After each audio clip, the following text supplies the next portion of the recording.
Fine শাকারতুম লাযীদান্নাকুম ওয়া line কাফারতুম ইন্না আযাবি লাশাদীদ।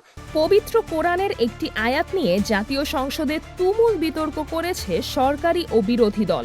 Budget আলোচনায় সরকারি দলের সংসদ সদস্য আলমগীর মোহাম্মদ মাহফুজুল্লাহ একটি কোরআনের আয়াত উদ্ধৃত করে বিরোধীদের সমালোচনা করেন। এরপরই আপত্তি জানান জামায়াতের সংসদ সদস্য নাজিবুর রহমান মোমেন। তার অভিযোগ, আয়াতটি রাজনৈতিক অপব্যাখ্যা করা হয়েছে এবং এটি কোরআনের প্রতি অসম্মানজনক।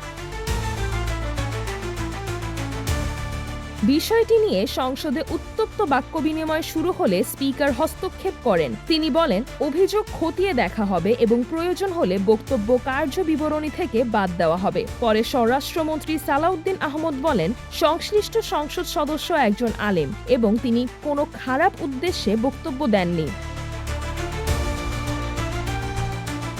তবে বিরোধী দলের সদস্যরা দাবি করেন, আয়াতের প্রকৃত প্রেক্ষাপট উপেক্ষা করে রাজনৈতিক বক্তব্য দেওয়া হয়েছে।